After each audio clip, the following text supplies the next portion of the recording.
Olá, pessoal, boa noite. É um prazer imenso estar aqui mais uma vez com vocês, nesse SEO Series, nesta nossa temporada, onde a gente fala sobre carreira. Eu estava até comentando com Regina e com Michele que esta é uma temporada que talvez não tenha fim, né? Porque a gente vai trazendo as carreiras, vai trazendo pessoas com diferentes carreiras, com diferentes vivências, então talvez a gente fique aqui muito tempo nessa nossa temporada. Para aqueles que não me conhecem, eu sou Irene Azevedo e eu hoje estou responsável pela área do ICO na América Latina. Eu vou já já explicar o que é o ICO. Para explicar o ICO, primeiro vou falar da LHH. A LHH é uma empresa de capital humano que está presente na vida das organizações e dos executivos em todos os momentos. Porque a gente faz desde recrutamento e seleção, desenvolvimento de liderança com desenvolvimento de equipe, com assessment, com coaching e com mentoria para o C-Level. É, fazemos, a gente acredita que os talentos eles não são substituíveis, eles são renováveis, então a gente tem soluções de upskilling e reskilling. Nós fazemos transição de carreira, desde o chão de fábrica até o C-Level, com soluções diferentes e consultores diferentes de acordo com cada público. Nós também temos uma área de advisory service que faz cultura, uh, desenho organizacional, gestão da mudança. O ICO, então, ele está presente no que a gente chama de transição de carreira e também na mentoria. É uma prática de boutique executiva global que existe para fornecer mentoria estratégica e consultoria especializada em pontos críticos de inflexões nas carreiras destas pessoas. Mentoria, por exemplo, quando o executivo está passando por fusão, aquisição, planejamento de sucessão, nova posição, ou até fatores econômicos, tecnológicos e logísticos, geopolíticos afetando o negócio. Então, para isso, tem a mentoria ICO, composta, então, de mentores que foram todos ex-presidentes de companhias. E quando há as saídas planejadas ou não, a gente tem esta consultoria especializada, que é o SEO. Porque para este público você não fala nem em programa, você fala numa consultoria para poder suportá-los. Bem, mas o objetivo aqui não é falar nem sobre mim, nem sobre a LHH. É mais para falar sobre as nossas duas convidadas, né? A Regina e a Michelle. Duas pessoas que eu também conheço há algum tempo. Eu sempre digo que aqui eu tenho muitos amigos que vêm aqui, então é uma delícia bater papo, né? Porque é sempre muito bom. Eu quero dizer a vocês que vocês fiquem à vontade de fazer perguntas pelo chat, por favor, fiquem à vontade, que eu, na medida do possível, vou incluindo essas perguntas. Elas agora, eu vou pedir para as duas se apresentarem, contar a história, porque o objetivo aqui é a gente conhecer a história de carreira das pessoas e depois falarem um pouquinho do negócio onde elas estão inseridas atualmente. Regina, queria que você começasse. Boa noite a todos. Muito obrigada. Estou super lisonjeada, muito honrada de poder participar aqui dessa live. Obrigada pelo convite, Irene. Bom, eu comecei cedo, eu tinha 15 anos e comecei em siderurgia numa empresa chamada Aços Vilares, na época, que hoje virou Gerdau. E eu comecei como estagiária de secretariado. Eu fazia secretariado no ensino médio. E comecei assim, né? Então, enfim, passei por algumas empresas, depois migrei minha carreira para empresas de tecnologia, fui para HP. Nessa empresa de tecnologia, eu comecei secretariando, mas como eu sempre fui muito curiosa e sempre me coloquei muito disponível para fazer mais coisas do que eu fazia, eu acabei galgando outros degraus ali, entrei por áreas administrativas. E aí chegou o momento, né, que para eu continuar crescendo nessa empresa eu precisava virar engenheira. E aí não estava nos meus planos, eu estava fazendo jornalismo, então eu sou jornalista de formação. E aí migrei para a carreira de RH. E não era meu natural, né? Eu sempre fui uma cliente de RH dentro da empresa de tecnologia, mas aí virei a casaca e fui para a área de RH, começando por educação corporativa. E daí fiz toda a minha carreira em RH no mercado financeiro, então passei por vários segmentos do mercado financeiro, né? Comecei com banco de varejo, depois banco de atacado, depois seguradora, previdência privada, birô de crédito, né? E aí dei mais uma guinada, fui para a Korn Ferry, né? Que é uma consultoria americana. Nunca tinha trabalhado em consultoria, nunca tinha sido consultora na vida, mas fui me arriscar nesse métier, fui para o outro lado da mesa.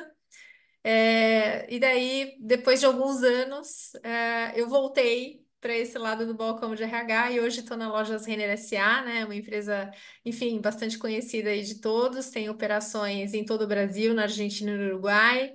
Tem escritórios de compra também na Ásia, em 3 países, né? A gente está na China, em Bangladesh, no Vietnã, com mais de 25 mil colaboradores. E é isso, então estou aqui hoje. Que bom, Regina, que lindo conhecer essa história. Daqui a pouco eu vou começar a esmiuçar um pouquinho mais essa história. Michele, querida, Oi, boa noite, pessoal. Irene, muito obrigada pelo convite. Também estou muito feliz de estar aqui, né, de poder trocar e contar um pouco aí da minha história. Bom, eu sou gaúcha, né, acho que pelo sotaque vai dar para perceber, né, comecei a trabalhar com 17 anos, eu fazia faculdade de administração e aí já, né, no início assim da carreira eu já quis trabalhar em RH, então eu comecei a trabalhar numa clínica médica em Porto Alegre, em departamento pessoal. E acho que um pouco perfil meio parecido com o da Regina, né, como ela colocou aqui. Eu também era muito curiosa e queria aprender todos os processos aí, os subsistemas de RH, e acabei entrando em RH, né, participando também de processos seletivos. E aí, depois de um tempo, passei por outras empresas, né, passei pela Vivo, passei pela Mars, e aí fui para a Gerdau, que eu entendo que foi a minha grande escola, né? Então, na Gerdau eu trabalhei 13 anos. Comecei no RH do escritório corporativo, então eu trabalhava no RH local, que atendia o escritório corporativo, como se fosse, não tinha o modelo de RH Business Partner, mas era como se fosse um RH BP, né, que atendia todos os processos de RH para as áreas corporativas. E sempre me interessava muito pelo negócio, como que estava rodando o negócio, como que estava acontecendo o negócio. E percebi que em São Paulo a gente tinha as áreas, né, de vendas, as áreas comerciais, e também por questões pessoais, né, naquele momento eu acabei pedindo, né, uma transferência para São Paulo e fui, né, transferida para atender. Isso foi em 2007. 2007, me mudei para São Paulo para atender todos os RHs das áreas comerciais, né? E depois de um tempo na Gerdau, também fui convidada para ter uma primeira experiência numa área industrial dentro da empresa. Então, a Regina já trabalhou em siderurgia, então a Gerdau, né? A carreira toda é, me faltava esse olhar de usina, e aí fui para o Rio de Janeiro, fiquei um tempo no Rio de Janeiro, e aí completei, né, todos os processos, todas as áreas na Gerdau. Então, realmente é uma empresa que tem todos os processos de RH muito estruturados, né, e isso, sem dúvida, acho que minha grande escola, minha grande base foi lá. E uma empresa brasileira, né, e multinacional. Saí da Gerdau, e aí naquele momento, né, para retornar para São Paulo, porque eu estava no Rio de Janeiro, e fui trabalhar numa empresa japonesa, que é a Onro, né? Então, completamente diferente da realidade que eu trabalhava, uma empresa multinacional brasileira e trabalhar numa empresa japonesa de eletroeletrônicos, né? Toda a parte de componentes, automação industrial e também healthcare.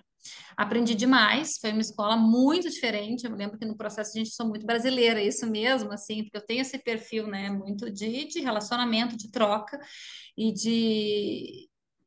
E nunca tinha tido essa experiência com empresas japonesas, né? E realmente foi muito interessante, porque eu vi o outro lado, né? Então, na Gerdau, a gente exportava processos, de certa forma, para os outros países, e naquele momento, como uma subsidiária brasileira, eu recebia, né, todas as demandas de uma empresa japonesa, né? E aí enfim, consegui ver o outro lado. Foi muito interessante ter essa experiência de poder trabalhar de fato com várias culturas, porque eu respondia para os Estados Unidos, tinha também muito contato com o Japão, com a Europa, com países da América Latina, então essa experiência diferente, com um produto diferente, foi bem importante aí na minha carreira.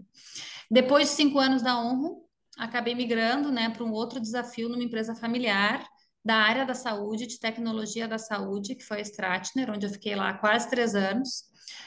A saúde me encantou, né? Então, a gente poder trabalhar com cirurgia robótica, com cirurgia minimamente invasiva, pensar nas melhores e maiores tecnologias, né, no mundo, que a gente não tinha no Brasil, de que forma a gente consegue trazer isso, né, no primeiro momento para hospitais particulares, depois poder trazer isso também para hospitais públicos, né, como colocar no rol, né, do SUS práticas que a gente não tinha no Brasil, né? Então, ter essa possibilidade de fazer algo diferente pela saúde no Brasil, né? Me desafiou, me encantou. E uma empresa onde também eu aprendi muito, né? Uma empresa familiar, com muito foco em crescimento e expansão. Passados 3 anos na Stratner, depois eu tive filho, né? Nesse meio do caminho, o Henrique, né? Que hoje está com 5 anos, então sou a mãe do Henrique. Meu marido também é gaúcho, e a gente começou a se questionar, né? Porque a gente está sozinho, estávamos sozinhos em São Paulo, sem família. Como que a gente conciliava isso, né? Vida pessoal, vida profissional, né? E eu, num momento de super ascensão no meu trabalho, muito feliz, né, no que eu estava fazendo, mas com esse desejo de voltar para as raízes, de voltar para a terra, né? E como que a gente organiza isso? E aí, nesse momento, nós decidimos, então, retornar para o Rio Grande do Sul e surgiu a proposta da Docile, que é a empresa que eu trabalho, né, há 40 dias, então isso é muito novo, né? Eu já estou em Lajeado, no Rio Grande do Sul. Meu marido e meu filho ainda estão em São Paulo, então até o final do ano eles se mudam para cá comigo. E foi uma decisão, assim, de vida pessoal, mas que eu estou muito contente, né, em poder assumir um desafio numa empresa de doces, né? Quem não conhece a Docile, ela está fazendo 34 anos de mercado, a família já está há mais de 80 anos, né, nesse mundo doce, e que tem como um grande desafio, assim, tornar o mundo mais doce, né? E com uma marca muito forte, que gentileza muda tudo. Isso tem tudo a ver com os meus valores, né, com o que eu acredito, e o produto traz sorriso, né? Então não tem como a gente não entregar um produto nosso sem receber um sorriso em troca, né? E por que que eu estou contando um pouco mais as empresas que eu trabalho? Porque para mim acreditar no propósito, né? Acreditar no produto, e um desafio que faz brilhar o olho é o que me move, né? Então acho que todos os desafios que eu aceitei até agora, né, sempre tiveram um pouco dessa característica. Então, isso é um pouco aí de mim, da minha história. Bom, é assim, esse propósito é bonito, né? E o nosso é um belo mundo do trabalho, né? Então, quando você tem gentileza, você gera também beleza, né? Muito bem. Eu agora fiquei um pouco curiosa, Regina, porque você começou a sua carreira como secretária. Eu também comecei como secretária. É, há muitos anos atrás, né? Porque eu sou bem mais velha que vocês. E eu queria saber como é que esse início influenciou a sua chegada em RH. Fiquei curiosa. Irene, aqui a coisa não foi muito planejada, né? Eu comecei a minha carreira muito cedo, né? Com 15 anos, e eu gostava muito de servir, né? E secretária tem muito isso, né? Tem esse trabalho de servir, né? De Bom, assistir, de suportar.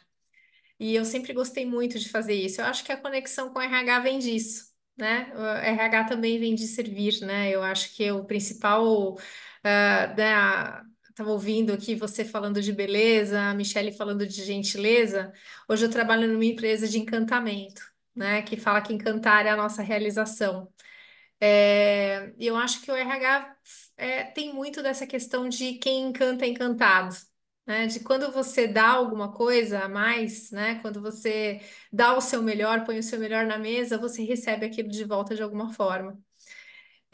Então essa conexão sempre me acompanhou pela minha vida toda. né? E eu acho que agora em sustentabilidade, gestão de pessoas, né, é o que eu cuido, né? Meu chapéu hoje é de gente e sustentabilidade. Nessas duas coisas eu estou dando algo mais para o mundo, né? Estou dando algo mais para as pessoas, para o planeta, né, para a sociedade. Isso tudo me retroalimenta muito, assim, me dá um senso de realização muito forte, né? Então eu acho que vem disso. Você sabe que você falando, eu comecei a refletir, porque eu também sou uma servidora, eu gosto de servir, né? Eu acho que eu também comecei como secretária, né? Então, é muito legal, muito bom. E você, Michele, foi muito claro para você essa opção de ir para recursos humanos?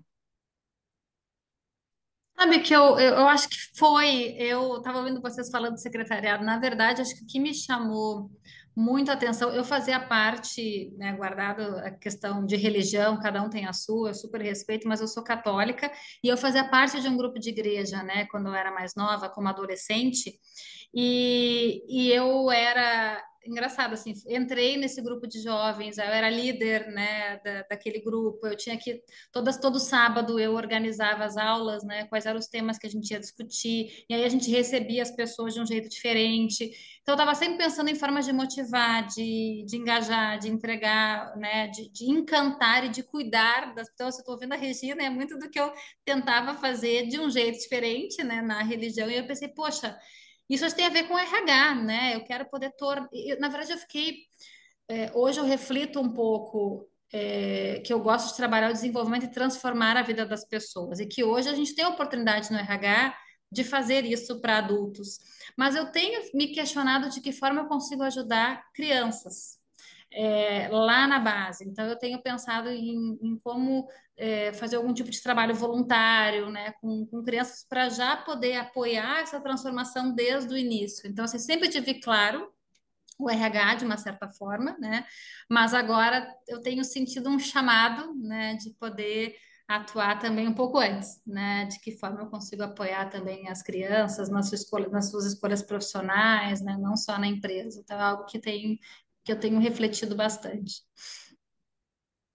Muito bom. Agora eu queria saber o seguinte, já que a gente está falando de carreira, qual foi o fato que mais te surpreendeu? E aí pode ser qualquer um, durante a sua carreira toda. Quem quiser, fala primeiro. Posso começar por aqui, Irene? Com certeza foi a pandemia. Eu tive que fechar as portas, né, de todas as lojas. Isso foi uma coisa inédita, assim. A gente nunca tinha fechado uma loja por tanto tempo, né? Fechamos todas, né, todas as 650 lojas. Isso foi muito emblemático, né? Fechar o escritório, fechar as lojas, ficar só com online, que na época era pequenininho, e a gente teve que trabalhar, enfim, muito para conseguir rapidamente suprir essa necessidade dos nossos consumidores, dos nossos clientes, de poder oferecer uma coisa mais digital, junto com a preocupação com a saúde, né, do bem-estar das pessoas, de saberem se elas estavam bem, suas famílias estarem bem. Ao mesmo tempo, preservar os empregos, né? A gente também tinha uma preocupação muito grande, né, de ter essa preservação de empregos. Nós, inclusive, a Lojas Renner foi uma pioneira, né, que assinou como se fosse um tratado ali, né, de não mandar pessoas embora, né, de não demitir ninguém. E esse combinado ele foi muito importante para dar segurança para as pessoas, né, de que tudo ia ficar bem, mesmo na incerteza. Acho que foi um momento de maior incerteza que eu passei, né, e que a gente não sabia exatamente o que ia acontecer no dia seguinte. O humano passou, né? Toda a humanidade passou por essa incerteza. Exatamente. E no varejo isso foi muito Muito complexo, forte. né? Porque aqui no Brasil a gente não tinha um direcionamento federativo, né? Então, todas as unidades da federação vão agir de tal forma. Não, cada município tinha um decreto. Então, um podia usar máscara, outro não podia. Um tinha que usar acrílico, outro não podia. Um tinha que fechar a loja, o outro podia abrir loja em determinado tempo, determinado período de tempo. Então, era muito detalhe, era muita coisa acontecendo ao mesmo tempo e com orientações muito diferentes. Ao mesmo tempo, enfim, né, toda a insegurança social e econômica, né, que acabou se colocando, né, para gente aqui. Então, acho que foi um momento de muita resiliência, né? De muito propósito. Eu acho que ali a gente foi desafiado nos nossos valores, sabe, Irene? O que que vem primeiro, resultados ou pessoas, né? E a gente, acho que sempre fez a escolha certa, né, de optar por gente. Então, a gente sai, né, com orgulho desse período, mas assim, eu acho que foi o período que mais me surpreendeu, realmente foi lidar com uma incerteza tão grande quanto a pandemia. Muito bem. E você, Michele? Eu tô tentando fugir da pandemia, mas eu pensei exatamente, porque eu acho que foi tão marcante para a gente, né, da área de pessoas, da área de RH. Mas eu tive ainda uma situação, além de estar vivendo a pandemia, eu estava grávida naquele momento, né, foi exatamente no meu momento de gravidez, que aí quem estava grávida não poderia ir, né, para as empresas, e eu, na época, trabalhava numa empresa que era uma fábrica, né, que era uma indústria, e que nós estávamos desmobilizando duas unidades Fabris em São Paulo e fazendo um greenfield em Jundiaí. Então, toda a comunicação desse encerramento dessas unidades e convite das pessoas para se mudarem para Jundiaí aconteceu durante a pandemia, na minha gravidez. Então, assim, foi uma que eu não podia ir pessoalmente, né, fazer o anúncio. Então, a gente fez toda uma organização para tratar as pessoas com muito cuidado, como que a gente iria, quais eram os pacotes, quais eram os planos, quais eram as formas de comunicar, né, como que a gente atendia e cuidava dessas pessoas nesse momento de mudança, de transformação. Então, isso para mim foi uma mistura, né, da situação pessoal, da situação da pandemia no mundo, com o momento da organização, que a gente também não podia postergar essa comunicação, porque a fábrica ia ficar pronta no final do ano, né? Então, acho que essa foi uma situação muito marcante e diferente para mim, né? E também tivemos a outra situação que foram as enchentes também, que, né, do ano passado aqui no Rio Grande do Sul, nós tivemos muitos colaboradores, muitos não, tivemos colaboradores afetados, né, e aí, e muitos colegas que não moravam aqui no Rio Grande do Sul, mas que tinham familiares, então acho que foi todo um esforço, né, da gente poder apoiar e ajudar, imagino que a Renner era a mesma coisa, né, estando aqui em Porto Alegre, então acho que foram dois momentos, assim, na minha carreira que foram muito marcantes e que dedicou do profissional de RH assim, ainda mais humanidade, né? Eu não tive nenhum desses momentos assim, tive dúvida que eu estava no local certo, com as pessoas certas, que os valores da empresa de fato eram valores que sustentavam e que estavam de acordo com o que eu acreditava, e a gente fez tudo e mais um pouco que a gente poderia fazer, né, naquele momento. Então, acho que foram marcantes por situações delicadas e complicadas, né, mas ao mesmo tempo de reforço de estar no local certo, né, a gente também poder liderar as mudanças e fazer o que a gente pode e precisa fazer pelas pessoas, né. Então, acho que citaria esses dois momentos aí na minha carreira. Bom, você sabe que vocês falando sobre a pandemia, eu me lembrei de um fato e eu agora vou pedir permissão para vocês que eu vou contar porque foi até interessante. Não foi uma surpresa, mas foi uma coisa inusitada. Bom, durante a pandemia, logicamente, a casa da gente veio junto, né, com o ambiente online, né, porque a gente estava em casa e tudo mais. E eu estava fazendo um ICO Series e estava a Luciana Domagala estava no que daqui foi da Gerdau, estava junto com a Cláudia, que estava na Black Decker, hoje é Stanley, né? As duas estavam. Já estava quase no final. Eu ouço um grito do meu filho, que eu não sabia o que era, e ele gritava, gritava. Bom, ainda bem que estava no final, eu tive que terminar a live para ir atendendo. Terminei, pedi desculpas, tal, terminei. Ele tinha furado o dedo, né? Então eu saí dali, peguei uma máscara e fui para o hospital. Mas foi interessante porque foi um grito que todo mundo que estava na live viu, né? E eu pedi desculpa, falei, gente, eu vou ter que atender, mas nós vamos ter que terminar, né? Então, e acontecia isso durante a pandemia constantemente, porque a nossa casa era misturada com o nosso trabalho, né? Então, é, eu quis contar isso, porque essa foi uma coisa inusitada, né? Muito bom. Gente, eu queria saber o seguinte: a gente fala muito hoje em dia em ressignificação do trabalho, tem o Quiet Quitting nos Estados Unidos, Great Resignation. Vocês sentiram que as pessoas estão houve alguma mudança, alguma ressignificação na vida das pessoas ou até na vida de vocês? Quer começar agora, Michele? A gente trocar um pouco? Posso começar? Posso sim. Bom, vou falar primeiro por mim, assim, eu entendo que sim, né? Eu acho que cada vez mais, né, eu preciso encontrar o propósito, né? Isso desde sempre, independente, né, se é de agora, se é de antes, né? Se é um movimento mais nesse momento, mas eu sempre busquei encontrar o propósito, um desafio que me move. Mas eu percebo que as gerações mais, né, as pessoas mais jovens, isso está muito claro, né? Se eu não me conecto com o produto, se eu não me conecto com a empresa, eu realmente, né, a gente tem muita dificuldade em trazer pessoas que não percebem que esse é o caminho. Então, eu percebo sim que as pessoas querem cada vez mais qualidade de vida, querem cada vez mais conseguir organizar a sua vida de acordo com o trabalho e com a agenda de trabalho. Então, eu percebo os movimentos das pessoas que trabalham comigo. Eu mesma, né, fiz um movimento, saí de São Paulo, estou morando agora em Lajeado, né, no interior do Rio Grande do Sul. Para estar também mais próximo da minha família, né? Então eu fiz esse movimento, claro que um desafio super interessante, uma empresa grande crescendo, né, que é a Docile. Não faria esse movimento se eu não acreditasse, né, no projeto, né, objetivo da empresa, mas sim, né, por um objetivo maior de trazer o meu filho para o Rio Grande do Sul, de poder estar com meu marido aqui.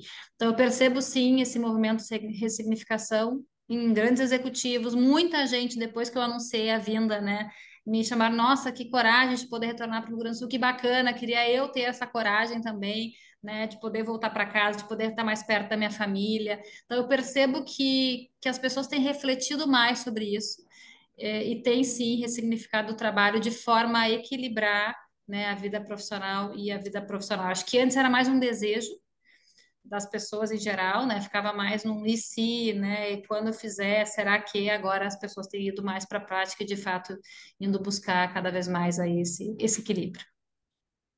Muito bom. Regina, querida. Concordo plenamente com a Michelle e eu acho que as pessoas estão buscando impacto, Irene. Eu acho que estão buscando significado e impacto. Então, o que que meu trabalho está fazendo diferença? Para mim, é claro, né? Mas também para os outros, né? Essa coisa do impacto social eu vejo que está muito presente nas pessoas que a gente vem contratando, assim. E pós-pandemia, essa coisa da qualidade de vida, do bem-estar, né? Mais do que qualidade de vida, eu acho que é uma coisa de bem-estar vem muito forte, né? O quanto que as pessoas estão falando sobre saúde mental, sobre saúde social, né? Além, né, de estar super impactadas em relação a essa parte da saúde física mesmo, né? De cuidarem, né, do seu corpo, da sua estética. Enfim, né, tudo isso a gente tem percebido no nosso próprio negócio, né? O quanto que beleza cresceu, né? O quanto que o athleisure também cresceu, né? Quando a gente olha dentro do nosso próprio negócio, o que, que mais cresceu foram essas categorias, né? E isso é um reflexo, né, de um novo lifestyle, né, que as pessoas têm colocado como premissa para suas vidas, né? Então, eu acho que essa ressignificação veio para ficar, né? E ela realmente busca impacto. Muito interessante. Falando nisso, essa pergunta eu vou pegar vocês, não tinha combinado, vou fazer uma pergunta que eu não tinha combinado.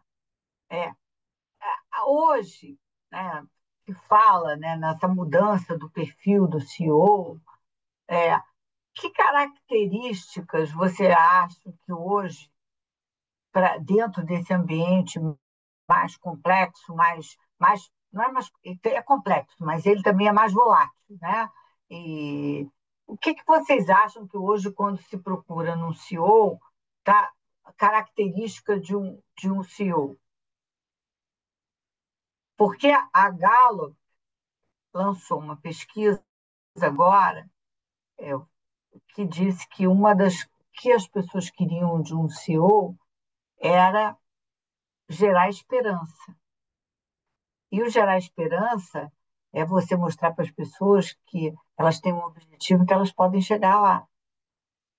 Então, eu queria ouvir de vocês, eu queria porque eu fiquei muito impactada com essa pesquisa. Eu sempre li muito a respeito do Viktor Frankl, né, que fez que escreveu toda até uma linha filosófica de Man's Search for Meaning, de você ter um objetivo para você conseguir sobreviver, e fez todo sentido quando eu vi que as pessoas estão pedindo isso. Então, eu queria ouvir de vocês.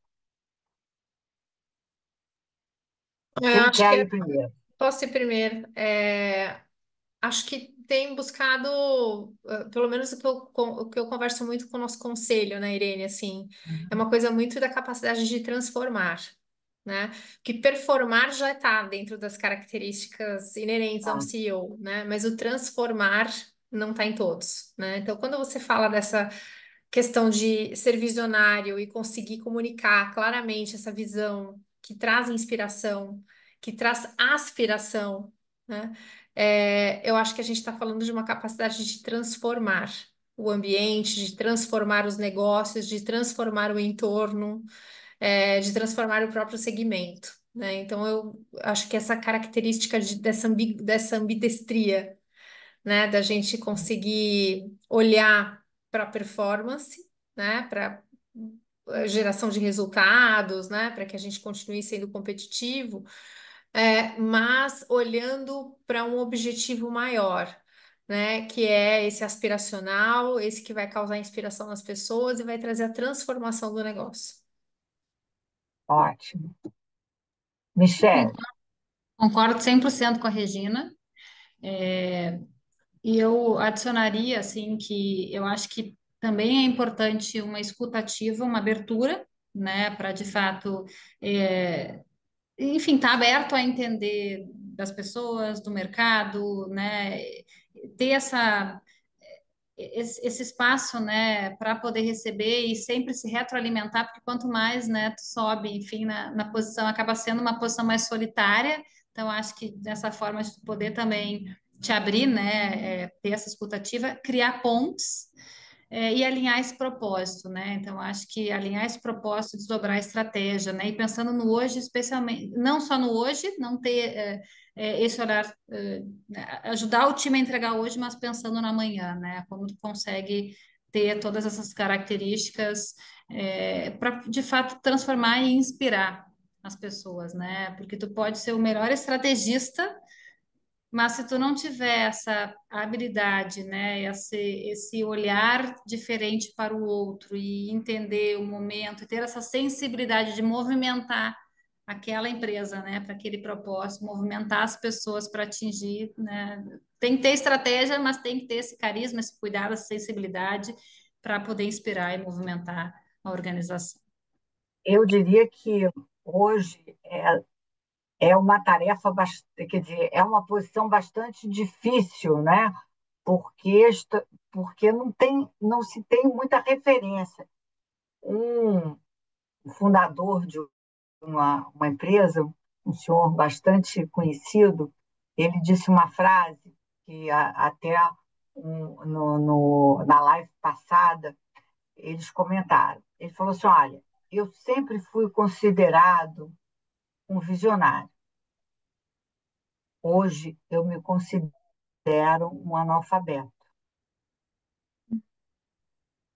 Então, eu diria o seguinte: é uma tarefa hoje você ser CEO de qualquer empresa. A gente tem que ter muito respeito pelas pessoas que estão nesta posição, porque é o caso, eles todos vão ser analfabetos, todos vão ter que aprender muito, vão ter que se reinventar muito, porque os negócios vão mudar muito, a situação do mundo está mudando muito. Então, para a gente, eu sempre reverencio, né?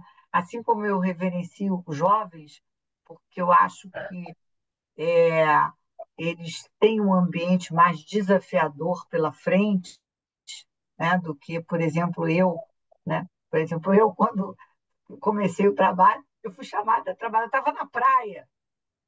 Você imagina uma situação dessa, você na praia, meu tio vem, porque naquela época não tinha celular, né? Correndo, olha, alguém está no telefone te chamando para perguntar se você quer trabalhar na IBM. Olha, olha que diferença. Vê se isso acontece no mundo de hoje. Então, eu tenho o maior respeito também pela essa garotada que hoje tem tem um cenário diferente do que o que a gente tinha, mesmo vocês mais novos, do que vocês tinham também, eles têm uma coisa bastante diferente. Então, assim como o CEO, também o respeito, porque é uma tarefa bastante desafiadora hoje em dia. Sempre foi, Sim, mas agora, né? não, acho assim, muito desafiador, acho que assim, estar nesse papel de se permitir aprender, né, de se permitir que não sabe tudo também e poder, né, buscar ajuda, ter ajuda, né, do comitê, dos seus pares, e acho também uma grande dificuldade, estar refletindo aqui também, Irene, assim, e qual é o momento de revisar a estratégia, né, de poder olhar para a cultura que nos trouxe aqui, será que é essa cultura que vai me levar para onde eu preciso? Então, assim, ter essa clareza dos momentos certos de poder fazer as mudanças que vão transformar a organização. Então, e também cercar de pessoas boas, né? Pessoas, enfim, experientes e ter abertura para ouvir e fazer as mudanças no momento certo. Assim, é muito difícil por pensar, né? É uma tarefa aí complexa, mas É possível. bastante, é É possível. Ó.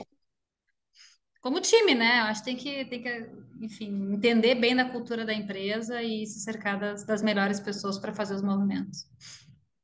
É isso mesmo. Então, falando nessas habilidades, hoje a gente fala de pessoas já entrevistando simplesmente baseado nos soft skills ou né, nas habilidades e não nas experiências. Qual é a opinião de vocês a respeito disso?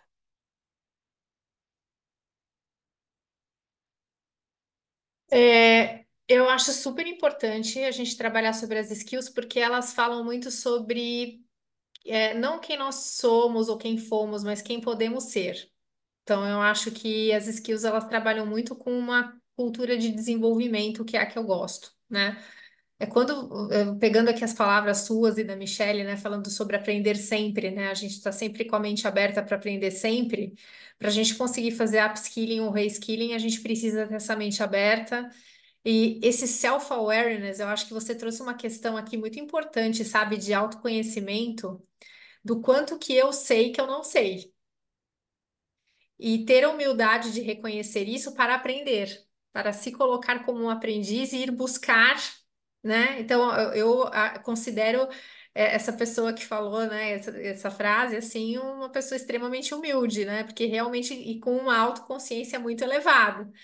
Porque quanto mais alto no poder, menos você tem esse nível de autoconsciência, né? De que você realmente é analfabeto em alguma coisa, né? Então, acho que essa questão do upskilling, do reskilling, para que isso efetivamente aconteça, você precisa ter esse mindset de aprendiz, né?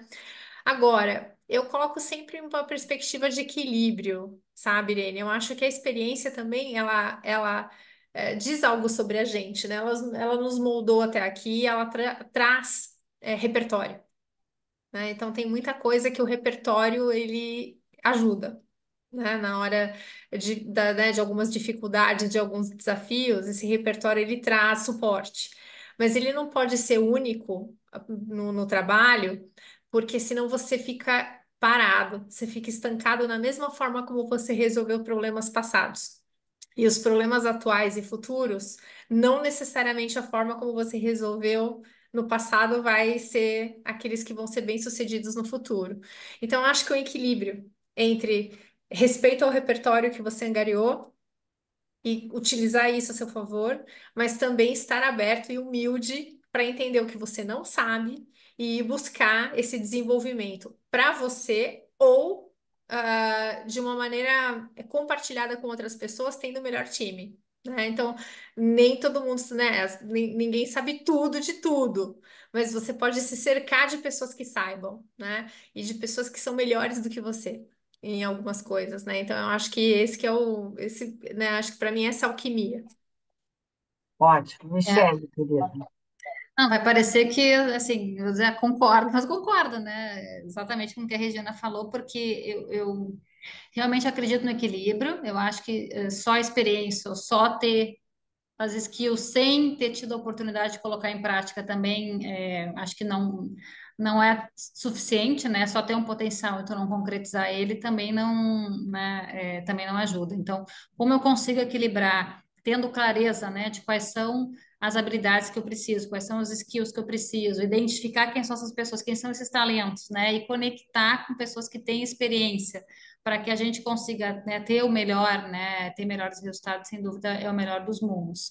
E eu preciso ter, de um lado, né, para quem tem muita experiência, ter essa humildade, né? Concordo com a Regina, de aprender, de reaprender e de desaprender às vezes, né? E aí, bom, vamos tentar fazer diferente. Eu sempre fiz assim, né? Bom, se eu sempre fiz assim e isso não deu certo, será que a gente pode, né, aprender algo diferente? A gente pode tentar buscar, né, inteligência artificial para nos apoiar e, ao mesmo tempo, né, pensar em quais são as habilidades que a gente tem para o futuro, quais são as habilidades, né, da organização. Então, enfim, acho que a gente precisa conciliar as duas coisas. A experiência é extremamente importante. Acho que assim, aprendi muito, né? E tenho muito a aprender ainda na minha carreira, graças a Deus, né? E especialmente falando de inteligência artificial, acho que tem um mundo novo pela frente que eu quero me dedicar mais. Ao mesmo tempo, tem muitas habilidades, né? Que eu vou bem, tem outras que eu não vou. Então, quem são as pessoas que eu consigo me conectar e que podem me trazer tanto a experiência quanto a habilidade, enfim, é um misto, né, das duas coisas e a gente precisa encontrar formas dentro da organização da gente poder suavizar e normalizar que as duas coisas são importantes, desde que, né, um lado esteja aberto, né? Então, quem tem muita habilidade consiga buscar experiência e vice-versa. Mas dentro desse conceito, queria estender só um pouquinho mais isso. É, eu vejo, às vezes, quando a gente lida com pessoas em transição, né, que muitas vezes tem candidatos que têm, têm vários skills, mas eles, às vezes, não têm experiência naquele segmento, né? E muitas vezes eles são barrados porque não têm experiência naquele segmento. Para vocês, isto é fundamental quando vocês estão recrutando, né? Olha, vou responder primeiro, Regina, assim, nessa situação, claro, cada caso é um caso, né? Mas normalmente não ter a experiência em determinado segmento, para mim, não é impeditivo, né? De maneira nenhuma em apostar, e assim, eu acho que se a pessoa tem os comportamentos, tem a vontade, tem a habilidade, eu identifico o potencial, eu consigo treinar, formar, desenvolver no segmento, né? Então eu prefiro muito mais. Se eu tenho essas duas possibilidades, eu acabo indo em quem tem essa habilidade e a cultura e os valores da organização até mais do que aquela experiência naquele segmento propriamente dito. E todas as vezes que eu estive nessa situação e em escolher alguém que não conhecia, deu certo, né? Então, claro que a gente monta um plano de desenvolvimento, tem um comprometimento do gestor, da própria pessoa, né? Mas as situações que eu tive deram certo, assim, de apostar no candidato. Sei da Regina, vamos ver. Concordo plenamente, Michele. Eu acho que isso até ajuda na diversidade, né? Na diversidade de estilos, na diversidade de pensamento, né? Acho que você tem uma unicidade que é a cola cultural, mas você traz experiências e referências diferentes de outros segmentos que são muito ricos, né? Para quando você precisa inovar, por exemplo, né? Em áreas de inovação, de sustentabilidade, enfim, né? Áreas de tecnologia, que você precisa pensar diferente. Se você tem gente muito igual do mesmo segmento, com as mesmas experiências, isso não consegue ser feito, né? Então, eu acho que, inclusive, para ampliar a diversidade de pensamento, ela é bem importante também né, para compor. Então, por isso que cada vez menos, né, eu vejo que as empresas vêm defendendo essa questão de ter experiência no segmento, né, e muito mais um fit cultural, né, com os valores da companhia e com a forma de se fazer negócios dentro daquela empresa. Que E se bom. for pensar assim, até na minha própria experiência, eu passei por vários segmentos, né? Indústria, alimentos, saúde, e a mesma coisa a Regina, né? Então, enfim, eu acho que temos dois exemplos e vários exemplos aí, né? De trocar segmentos e apostar nas habilidades aí, sem dúvida. Isso é um alento, e eu também concordo, porque eu acho que as pessoas que vêm de outro segmento vêm com outra visão e podem aportar a inovação e porque a visão é diferente, né? Ela vem com um outro viés, né? Muito bom, ótimo. Então, já que a gente está falando em ainda em carreira, né? E eu queria duas perguntas que eu acho interessantes. É o seguinte: quando vocês recebem um currículo e tem alguém que mudou bastante de carreira, como é que isso é visto por vocês? Acho que, de novo, eu vou concordar com a Michelle, acho que é caso a caso, Irene. Acho que o fato simplesmente da pessoa ter mudado de segmento não é um problema, né? Agora, se ela fica muito pouco tempo em todas as empresas e não consegue construir uma história, né, mínima, que sustente, alguma entrega, né, ou alguma realização importante, daí ela não tem uma história para contar, né? Ela tem retalhos. Aí eu não vejo tanto como positivo, né? Porque ela não ficou tempo suficiente, né? Às vezes, para conseguir terminar uma determinada história que ela ia construir junto com a companhia, né? Agora, só o fato, né, de ter ficado pouco tempo em várias empresas, mas se a construção, né, foi sedimentada, né? Se aquilo criou, né, skills que são diferenciados, né, e que vão contribuir para que essa pessoa consiga ser uma melhor profissional, eu não vejo nenhum problema, até porque aquela era, né, nossa, de que a gente ia é, acabar, né, ia começar numa empresa e se aposentar nessa mesma empresa, já foi, né, isso aí já ficou para trás faz um tempo, né, quer dizer, então, muito comum, né, hoje em dia a gente vê esses movimentos de carreira entre empresas, mas eu tomaria cuidado só para ver se é uma história realmente sólida ou se é uma história de retalhos.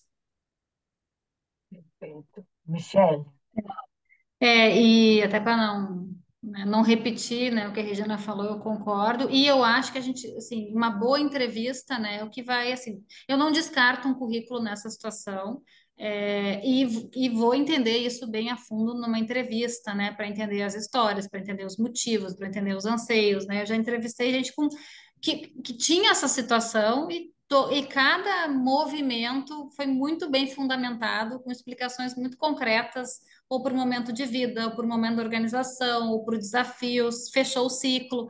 Então, eu não descartaria de forma alguma, né? Mas eu iria entender a história. Cada pessoa é um mundo, né? Cada pessoa é um universo. Então, eu iria entender mais o que motivou essas mexidas e que legados, né, essa pessoa deixou, quais foram os momentos, né, que os movimentos foram feitos. eu acho que até para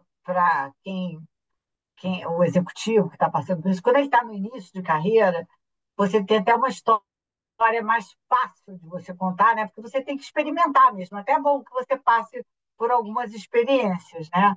Mas depois a explicação ela tem que ser mais, eu diria, mais sólida, né? E contar uma boa história é sempre muito bom, né? Eu sempre digo para as pessoas, gente, quem é que não gosta de ouvir uma boa história? Todo mundo gosta, né? E, mas é sempre importante olhar, porque às vezes a gente vê alguns recrutadores que barram um pouco a pessoa quando a pessoa sem nem conhecer o executivo, né? Então era por isso que eu Sabe, queria. Irene? Não, e pensando aqui, e acho que às vezes é importante a gente entender mais a história, até quando a pessoa ficou, né, tanto tempo na mesma organização. Também é um ponto que eu acho que a gente tem que entender se a pessoa também foi desafiada, né, quais foram os ciclos de movimento que a pessoa teve. Então, eu passei, por exemplo, 13 anos na Gerdau e eu não fiquei 2 anos fazendo a mesma coisa, né? Então, eu estava sempre em desafios novos, ou em projetos novos, ou atividades novas. Então, acho que também vale entender as motivações, até mesmo dentro da mesma organização, né? O que motivaram esses movimentos, né? Acho que também é importante olhar mesmo quem ficou na mesma organização. O pessoal que ficou muito tempo numa mesma organização tem o mesmo problema de quem mudou muito, porque as pessoas também perguntam, né? É o mesmo drive. Mas às vezes também, como estava sempre dependendo da organização, como sempre está se movimentando desafios novos, também, né, eu costumo entender mais a história, né, para ver se a pessoa de fato ficou parada em todo esse período lá, ou o quanto ela cresceu, se desenvolveu e aprendeu ao longo de toda essa jornada, né? Regina, querida, tem uma coisa. Ah, eu acho que está me remetendo até a uma outra questão, isso que a gente está conversando, sabe? O quanto é importante a gente entender esses parâmetros, né, para não ficar ensinando errado a inteligência artificial dos processos seletivos, né? Então, por isso que o fator humano é muito importante, né? Então, eu concordo plenamente quando a Michelle fala para você fazer uma entrevista em profundidade, né?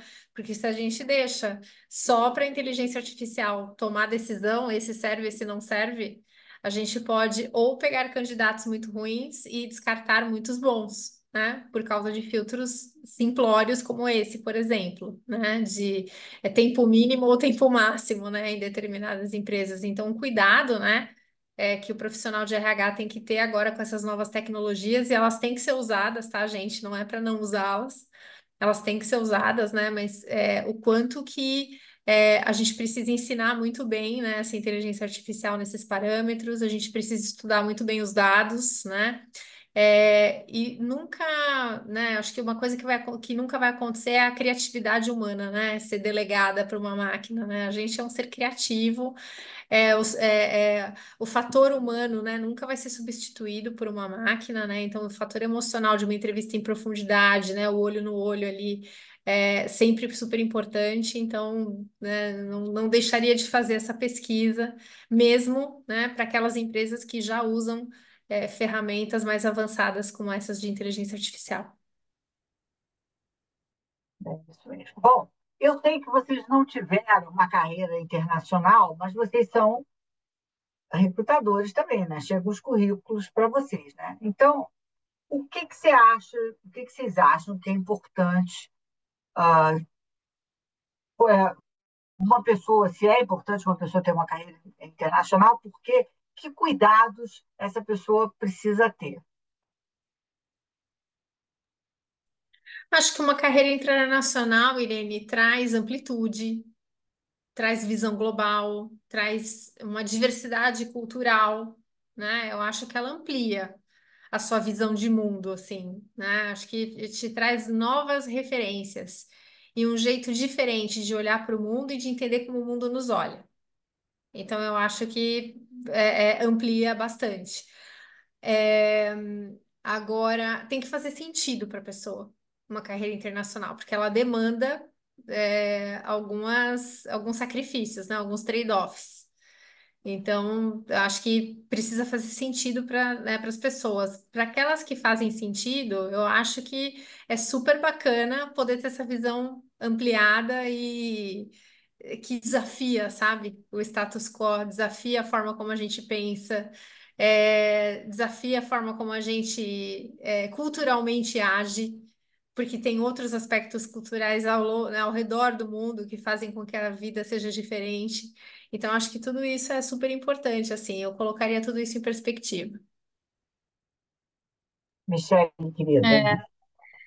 Eu, assim, quando essa é a primeira reação, assim, que é claro que amplia, é claro que, assim, ter contatos, né, ter uma carreira internacionalizada, né, te traz um olhar diferente, uma bagagem diferente, de culturas diferentes, né? Mas aí tudo depende do que tu queres para tua carreira. A primeira coisa, bom, tem muita gente que não tem esse desejo, que não tem essa ambição, né? E que tem muitas empresas brasileiras gigantes e que talvez não haja neste momento essa necessidade de ter, e tá tudo bem quem não tem. Então, você acha que é mais para aqui, tá, olha, quem não tem esse desejo e quem está, né, numa empresa que não terá esse contato no exterior, tá tudo certo, né? Agora, quem tem esse desejo precisa correr atrás disso. Então, assim, nós somos os donos da nossa carreira, né? Então, assim, se eu tenho esse desejo, eu preciso me movimentar para uma empresa que me proporcione isso, né? Então, que me leve a isso, ou vou fazer contatos com pessoas, né, que vão me conectar. Então, eu nunca morei fora por trabalho, né? Já morei, enfim, por intercâmbio, mas tive muitos contatos, assim, com empresas, imagino que assim como a Regina, né, que a Renner é global e outras, é, e eu imagino, e foi muito bacana, né, para minha experiência profissional.